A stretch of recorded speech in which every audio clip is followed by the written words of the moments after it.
I used to be an anime pick-me growing up. An insufferable, high and mighty pick-me who looked down on mainstream anime because I had taste. I probably gaslight, gatekeep, girl boss myself way too close to the sun, because that same level of judgment bitch slapped me in high school, eventually contributing to me leaving the anime community for over 11 years. At the time, I really thought I was doing something, but looking back on it is just embarrassing. But let's pull back for a minute and examine the anime community's environment that helped encourage mindsets like this back in the day. It will come to no one's surprise that these mindsets not only still exist, but continue to be rampant even today. It's a tale as old as time in the anime community and one that we desperately need to unpack. I'm Nat, your Neko Deco Pop host, here ready to guide you through this uncomfortable but necessary conversation. I'm not really sure when my anime journey began, but I think it was around 6 with Pokemon and Sailor Moon. When I was 7, I got a VHS tape of Tenchi Muyo, yes, I am that old, by a family friend. And that's when it all kicked into high gear.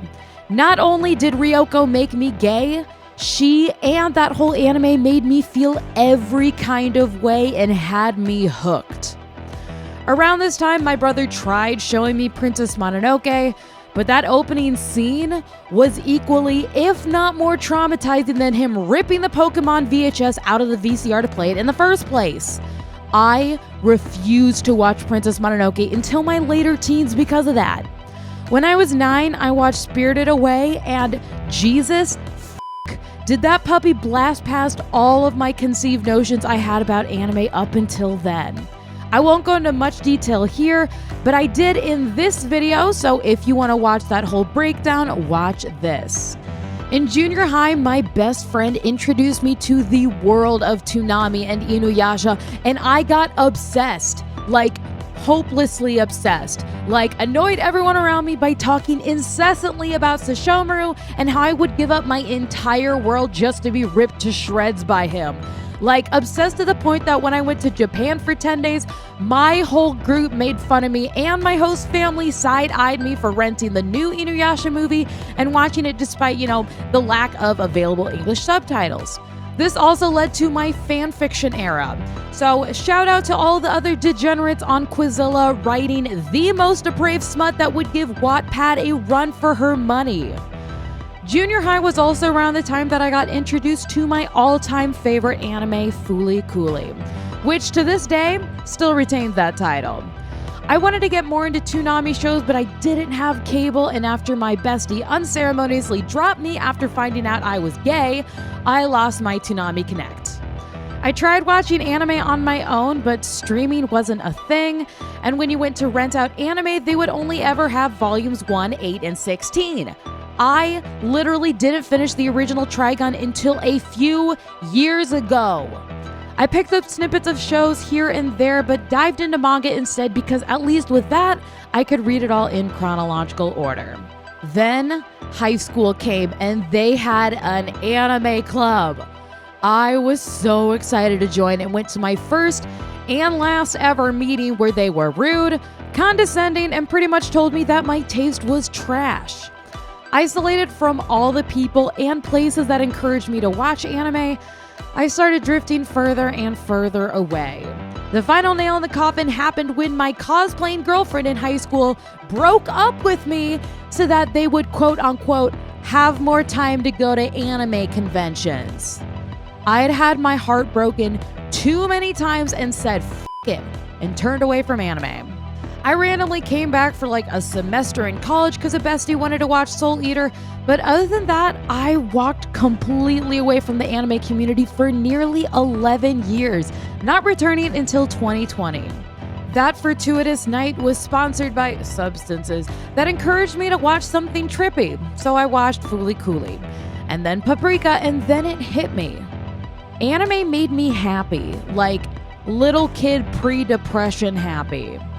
This kickstarted me diving headfirst back into the community, but there is a catch.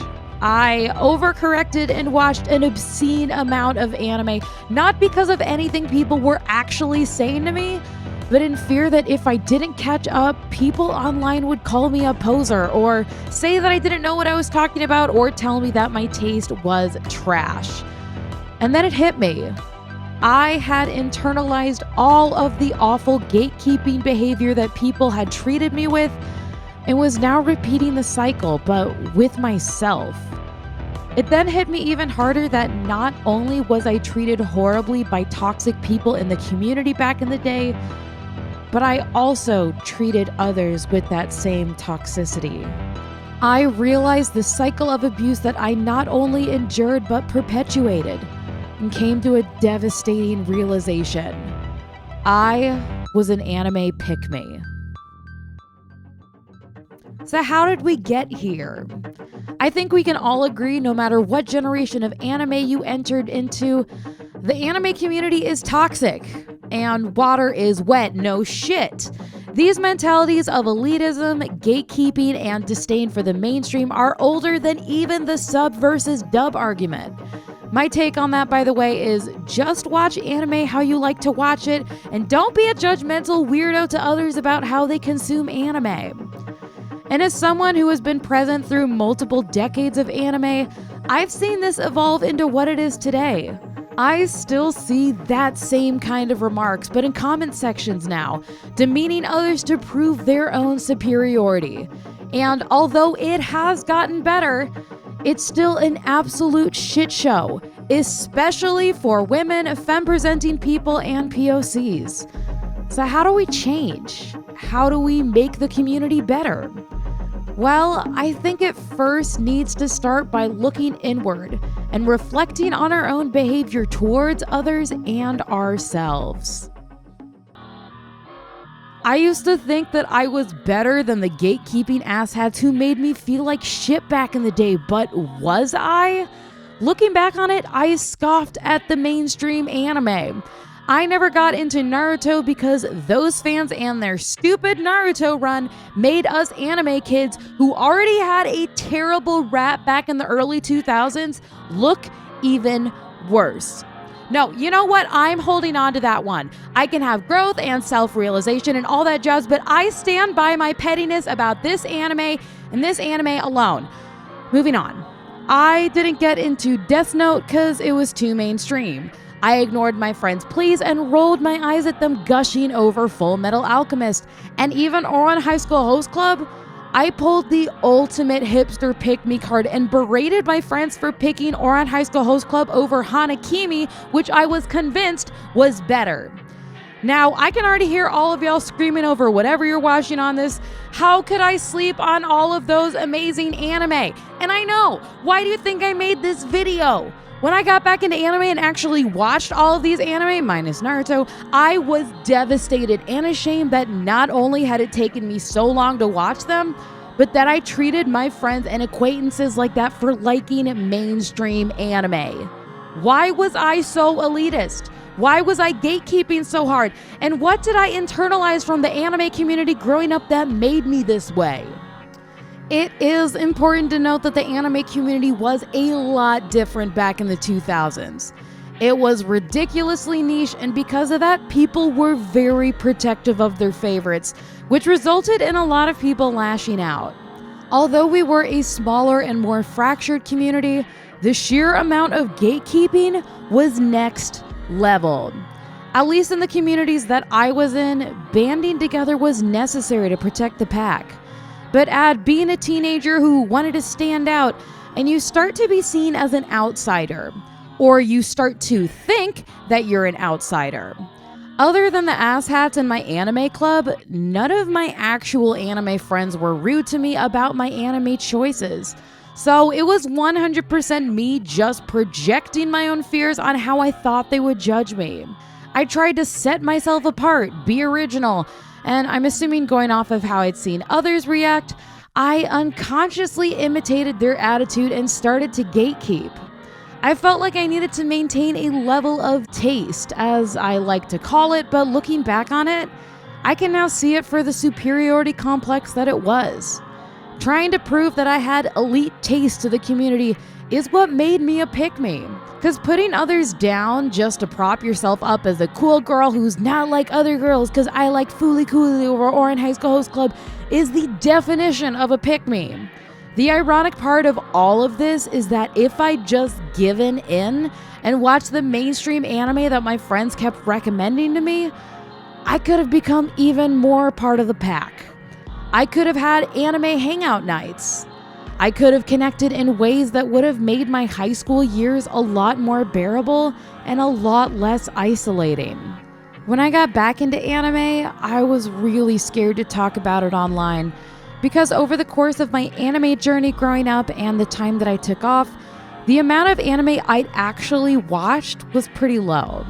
I was so worried that I needed to watch a lot in order to catch up to a number that would validate me and show people that I knew what I was talking about.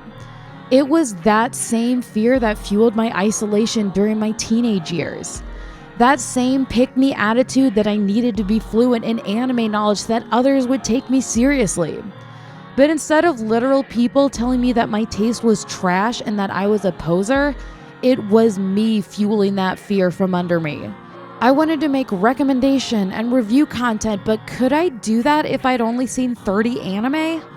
So over the next year, I watched 100 anime. And then the next year, I watched 75 anime. And then last year, I watched 50 anime. And it's only been since last year that I finally gave myself permission that I'd seen enough anime to be able to slow down and stop watching obsessively. Now I just watch seasonal anime obsessively, so we can already tell that there's still work to be done. But now I can put those watch hours into YouTube video content, so therefore I can continue to justify that obsession, and I see the hypocrisy, I get it, but just let me be delusional on this one. Rushing through this amount of anime in such a short time had upsides as well as consequences. For some anime, it was a really fun experience because I got to watch so many so quickly. There's a lot of times that it made me genuinely incredibly happy as I reclaimed those lost teenage years. But it also ruined some anime for me because I rushed through them. Some didn't live up to the great anime I'd watched the month before then. I love Devilman Crybaby so much so that I went on a mission to find more super dark and twisted anime. And if they didn't live up to the caliber set by Devilman, I rated them super low. Some of the casualties of this mindset included Puella Magi Madoka Magica, Serial Experiments Lane, and the OG Berserk. Because I was rushing through anime as fast as possible, I completely overlooked and didn't appreciate gems like Kaiba and Paranoia Agent. And because of all the binging, I'm still hesitant to watch an anime that's longer than 12 episodes because I still have that internal clock running screaming that I need to watch as many as fast as possible. I've done a lot to detach myself from these mindsets, but there's still a lot of work to be done. It's because of these experiences that I can look at what's happening in the anime community now and see history repeating itself. The same arguments and gatekeeping that have always been there continue, but there's a new one that's particularly irksome. Since anime went mainstream during the pandemic, I'm seeing a newer version of gatekeeping from people who liked anime from before the pandemic. They view the new incoming class with disdain and scream that they're posers and jumping on the bandwagon, or that they're only watching mainstream anime and don't know actual taste or quality because they're tourists. Part of me wants to just scream, chill the f*** out, it's not that serious. But then I take a step back and recognize that same herd mentality that was present in my teenage days. That same hurt that we as older generations felt is now being exacerbated by so-called normies who are entering our community. The same normies who maybe even made fun of us for liking anime back in the day, or just resembled someone like them. The fear that this special thing that we loved is going to be ruined by the masses and it's going to cheapen our own love for anime in return. I understand the frustrations and anger we feel over the fact that we went through so much to watch anime back in the day. We had to jump through so many hoops just to physically watch it. From the bootleg VHS tapes with fan subs, to the early Toonami days, to the spliced up YouTube compilations that always had one part missing and one part whose subtitles were in the wrong language. We faced so much societal shunning back in the day that led to isolation and even bullying. We went through so much that it can feel like a slap in the face that anime is just suddenly easily accessible for everyone to watch. With it going mainstream, people can now just watch anime without fear of backlash. And for the first time ever, fans can just simply exist. It is deeply upsetting that we as older generations went through so much back in the day, and I wish more than ever that we could have grown up in a time where things were accessible and easy. I myself have sunk into depression spirals thinking how unnecessarily harder it was for us. It is so easy to get trapped in that and so much harder to pull yourself out of that despair. But something that's helped me is to recognize how much better things are today. I take solace in the twisted knowledge that our sacrifices meant something because it led to anime becoming mainstream now. Isn't that what we always wanted in the first place? Isn't that what we were fighting for all along? When I see people lashing out at the new class, I really want to treat y'all with compassion. I want to give you a big hug and reassure you that it's going to be okay. I want to reassure you that this community is always expanding, but there's room for all of us. There was room for us when we tentatively started watching anime back in the day, and there's room for this new class. I understand the hurt and the fear because I also felt it and still feel the aftershocks. But that is no reason to make the new class feel inferior. That is where I draw the line to call you out. That is where we all need to stand up and stop this cycle of abuse. That is why it is so important to turn inward and see the part that we ourselves played in the cycle. Since this is my video, I will start this discourse by taking accountability for the toxic part that I played. I was an anime pick-me. I had a superiority complex about anime, and I judged others because of it.